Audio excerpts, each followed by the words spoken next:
He was only a kid, barely 13, walking down a dusty road with nothing but worn shoes and quiet determination. But one encounter that afternoon would flip his world upside down. A wealthy stranger in a shiny car, a desperate moment, and a choice no one expected. What followed was more than an act of kindness. It uncovered a truth about race, privilege, and dignity that still cuts deep today. How could something so simple change everything? And why do moments like this still matter? Elijah was just 13, a boy from a small Kentucky town where cracked sidewalks and sagging porches told the story of families doing their best with little. His mother worked long hours at the diner, and Elijah spent afternoons patching fences, fixing broken toys for neighbors, and sketching dreams of becoming an engineer in a worn notebook he carried everywhere. He didn't have much, just calloused hands, scuffed sneakers, and a determination far bigger than his circumstances. That summer day was supposed to be ordinary. The heat clung to the air, cicadas buzzed in the trees, and Elijah set out on foot down the narrow roadside path, his mind wandering to the gadgets he hoped to build one day. Cars rarely stopped along this stretch, but today one sat motionless, its hazard lights blinking, chrome hood glinting beneath the sun. Inside was a man Elijah had never seen before, a stranger with wealth etched into his posture and impatience carved across his face.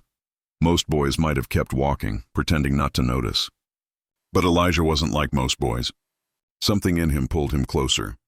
He didn't know it yet, but the decision he made in that moment, the choice to step forward, would ignite a chain of events that would test not only his character, but also reveal deep truths about race, dignity, and power. Elijah knelt in the dirt, his small hands tightening each lug nut on the gleaming wheel of the stranded car. Sweat traced lines down his forehead, but he kept working with a steady focus, the way his grandfather had taught him. Inside the car, Matthew Evans shifted impatiently, glancing at his gold watch as if every second was being stolen from him. To him, it was just a flat tire. To Elijah, it was a chance to prove himself useful, to do what was right, but not everyone on that road saw it that way. A truck slowed as it passed, the driver's eyes narrowing at the sight of a young black boy crouched beside a wealthy man's Mercedes. The look lingered, sharp and suspicious, before the truck rumbled on. Minutes later, another car crept by, its passengers whispering as though Elijah were out of place, like he didn't belong near something so expensive. Elijah felt their stares, the weight of assumptions pressing on him harder than the sun. He wiped his hands on his jeans, trying to shake it off, but deep down he knew. To them he wasn't helping, he was trespassing. The whispers became louder in his imagination when a patrol car rolled up, its lights off but presence unmistakable. The officer didn't step out. He just slowed, window down, gaze cold and calculating. Elijah's chest tightened. He'd seen this look before, the kind that measured guilt before innocence. For a moment, Elijah froze, waiting for the order to stop to explain himself. But the car rolled on, leaving dust and a knot in his stomach. Matthew didn't notice any of it. When Elijah finished, he simply offered money. Elijah refused, his voice calm but firm. To Matthew, it was puzzling, unfamiliar. To Elijah, it was survival. Taking the money, in front of watching eyes, could have twisted the story. A poor black kid hustling an old man on the side of the road. He knew how fast rumors could spread and how quickly help could be turned into suspicion. So he chose dignity, walking away with nothing but pride. But Matthew couldn't let it go. That night in his mansion, the boy's face haunted him. A child with nothing to gain had helped without asking for a reward. It gnawed at him, challenged the way he'd built his life on deals and transactions. The next day, curiosity drove him back to find Elijah. What Matthew discovered unsettled him even more. In Elijah's neighborhood, the streets cracked wider, the houses leaned lower, and opportunity seemed to skip entire blocks.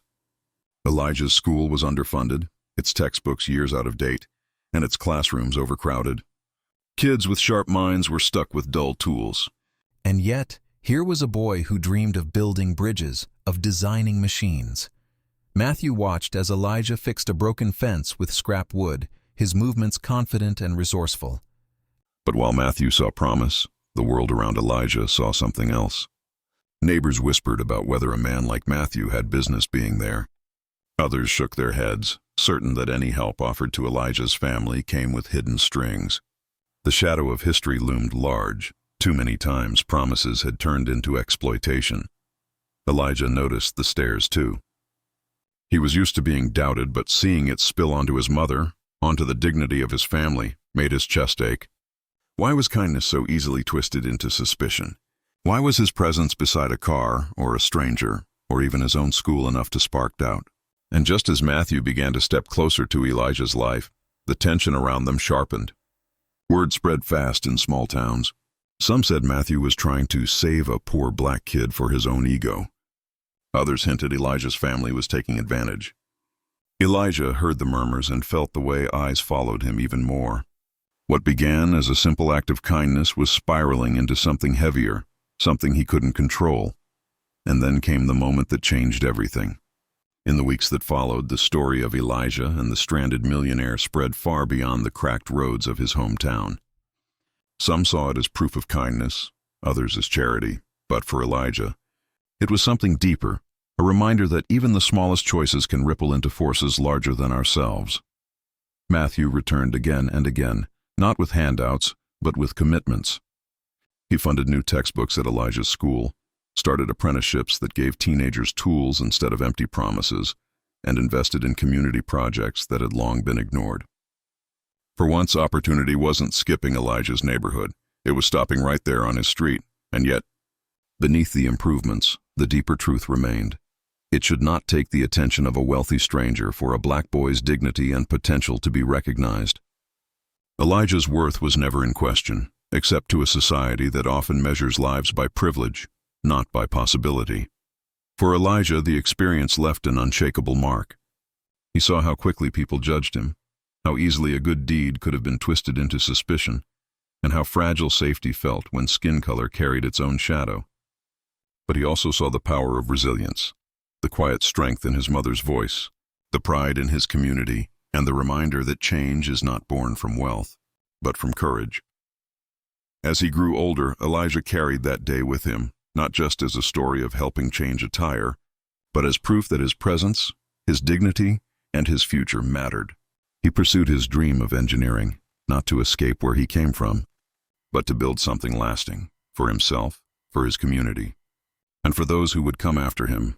And for Matthew, it was a reckoning, a reminder that wealth without purpose is hollow, and that listening to the lives of those society too often overlooks can transform not only them, but also you. This story isn't just about one boy and one man on a lonely road in Kentucky.